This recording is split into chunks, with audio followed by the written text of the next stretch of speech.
Welcome back to my channel, guys. I should probably start with a trigger warning that this is arguably my most morose and gloomy video I've ever created. It's a wild story, and I was so shocked by it that I wanted to talk about it on my channel. So I moved to Miami at the time that I'm making this video. I moved to Miami now about 6 years ago. And since I've moved to Miami, there's this guy who has consistently tried to get my attention. Like every 6 months, he would find me on Grindr, reach out to me somehow, DMs.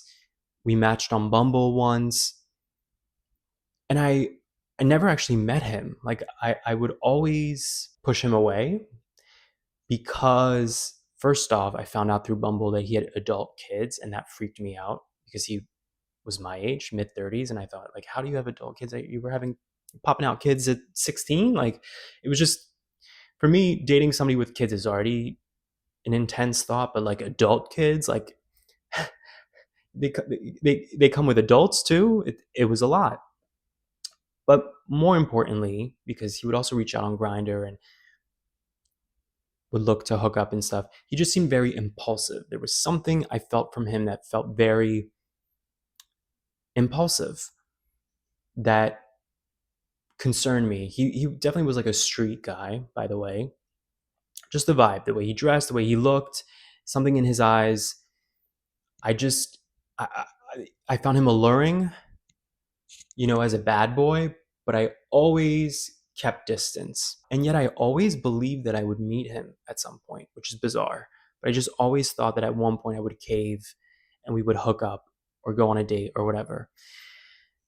And eventually I did give him my number along the way, along the years. And we were supposed to meet up once. And then he did that flaky guy thing where he took a while to get to circle back, and then he was texting me at 2 in the morning, and I'm like,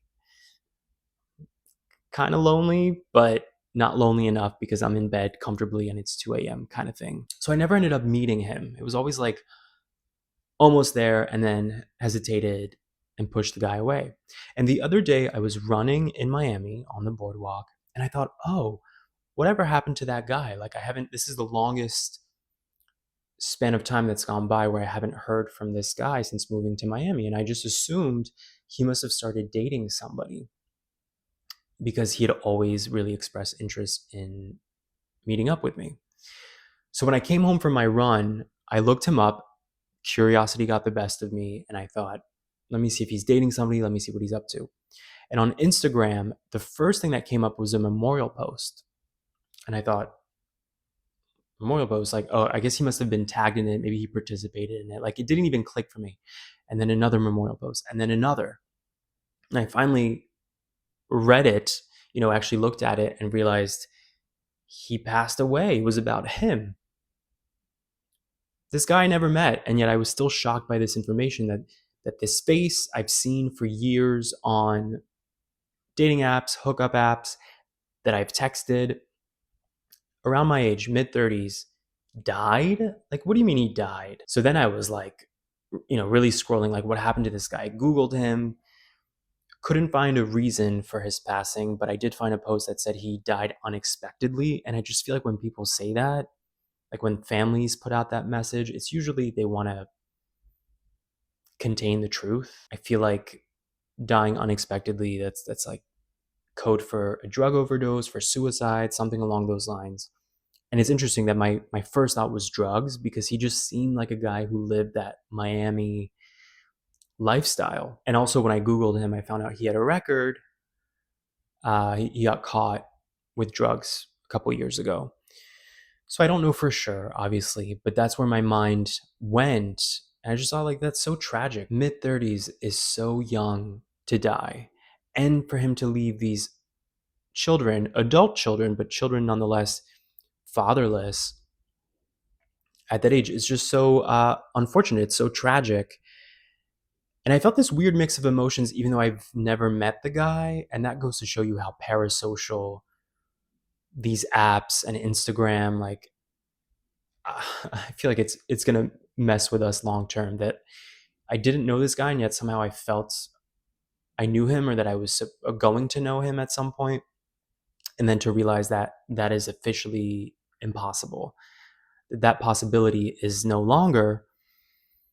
And I felt a weird mix of emotions. On the one hand, I thought, wow, my instincts somehow kicked in, and I knew this guy, probably was in trouble and dealing with a lot, and probably too heavy to get involved with a guy like this. On the other hand, though, I thought, wow, I created this whole thing in my head of I can't get to know him seriously because he has kids, adult kids. And then in the end,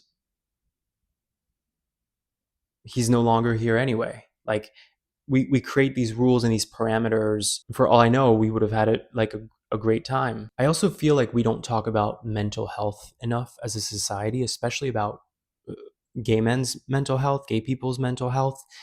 I found out he died on Valentine's Day, which feels like that's got to be more than a coincidence, right? Valentine's Day, a lot of people are lonely on Valentine's Day.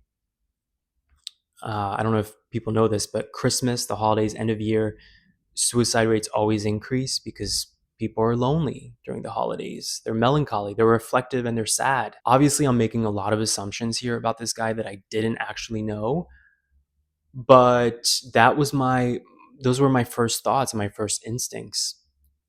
And then I thought, wow, did I actually help create alienation for this guy? Possibly. That all of us struggle with using apps like Grindr and Tinder and so on. By the way, before I looked him up on Instagram, I looked up my chat with him on Grindr, and it's still there. And his photos and everything are still there. And that's also so eerie to think about, that in this world that we now live in, post death, you're immortalized by your presence on these apps, your profiles, and social media.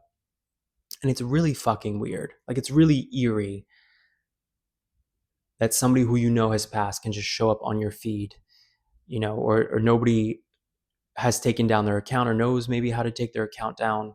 Like, his family, I don't know that his family knows that he has a Grindr profile up, with photos of himself. It's all like so fucking weird. The whole story, the whole situation is bizarre to think about. And it's also hard for me to conceptualize, which I guess is a luxury, that I've only ever the only people who have died in my life were at the final season of life, like grandparents and family members who reach a certain age.